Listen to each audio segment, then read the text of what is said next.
Creed en sus profetas. Viernes 10 de diciembre 2021. Primera de Pedro 4. La vida según la voluntad de Dios.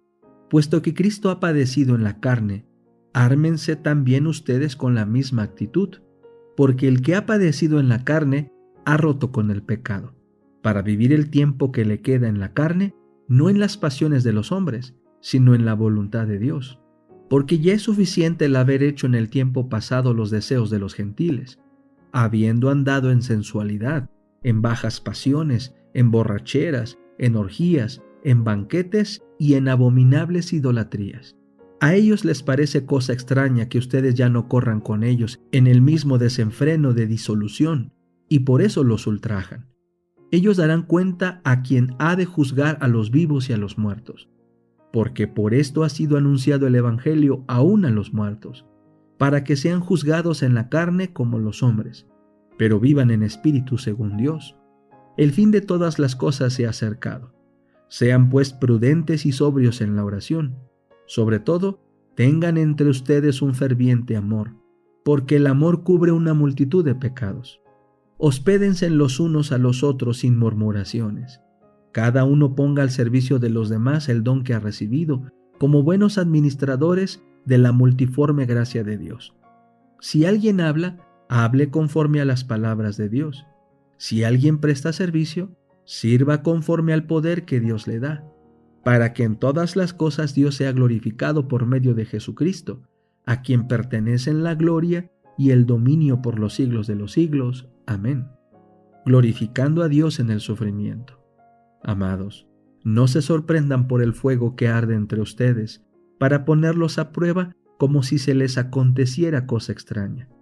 Antes bien, gócense a medida que participan de las aflicciones de Cristo, para que también en la revelación de su gloria se gocen con regocijo. Cuando son injuriados en el nombre de Cristo, son bienaventurados, porque el glorioso Espíritu de Dios reposa sobre ustedes.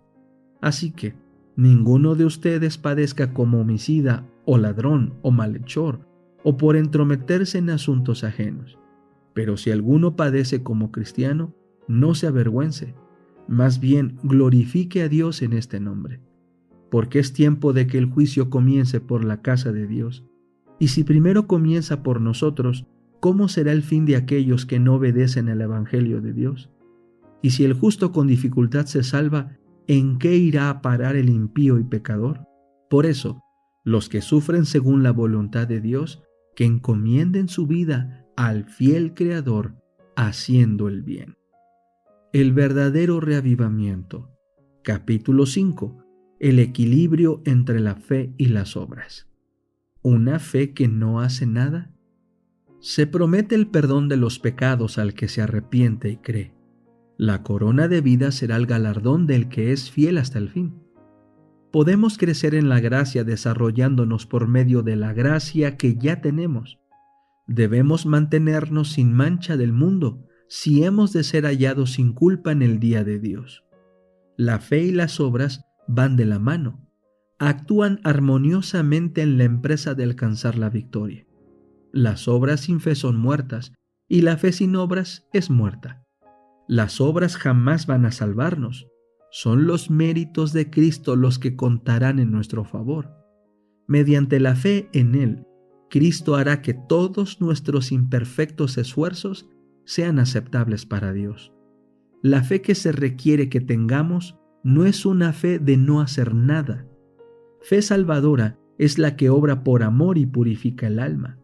El que eleve a Dios manos santas sin ira ni duda, caminará inteligentemente en la senda de los mandamientos de Dios.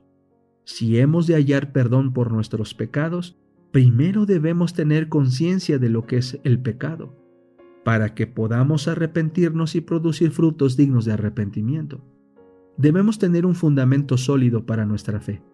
Debe fundarse en la palabra de Dios y sus resultados se manifestarán en obediencia a la voluntad revelada de Dios. Dice el apóstol: sin santidad nadie verá al Señor. Hebreos 12:14. El equilibrio perfecto. La fe y las obras nos mantendrán equilibrados. y nos darán el éxito en la tarea de perfeccionar el carácter cristiano. Jesús dice: no todo el que me dice Señor, Señor entrará en el reino de los cielos, sino el que hace la voluntad de mi Padre que está en los cielos. Mateo 7:21. Refiriéndose al alimento temporal, el apóstol dijo: porque también cuando estábamos con vosotros, os ordenábamos esto: si alguno no quiere trabajar, tampoco coma. Segunda Tesalonicenses 3:10. La misma regla se aplica a nuestra nutrición espiritual. Si alguno ha de tener el pan de vida eterna, que haga esfuerzos para obtenerlo. Estamos viviendo en un periodo importante e interesante de la historia de la tierra. Necesitamos más fe que la que hemos tenido hasta ahora. Necesitamos un sostén más firme de lo alto. Satanás está obrando con todo poder para obtener la victoria sobre nosotros, porque sabe que no tiene sino un corto tiempo para trabajar. Pablo se esforzó con temor y temblor para obtener su salvación. Y no debiéramos temer nosotros, no sea que permaneciendo aún la promesa, alguno de nosotros parezca no haberla alcanzado y nos demostremos indignos de la vida eterna. Deberíamos velar en oración, luchando con esfuerzo agonizante para entrar por la puerta estrecha. No hay excusa para el pecado o para la indolencia. Jesús ha señalado el camino y desea que sigamos sus pisadas. Él ha sufrido. Él se ha sacrificado como ninguno de nosotros puede hacerlo, para poder poner la salvación a nuestro alcance. No necesitamos desanimarnos. Jesús vino a nuestro mundo para poner a disposición del hombre el poder divino, a fin de que mediante su gracia pudiéramos ser transformados a su semejanza.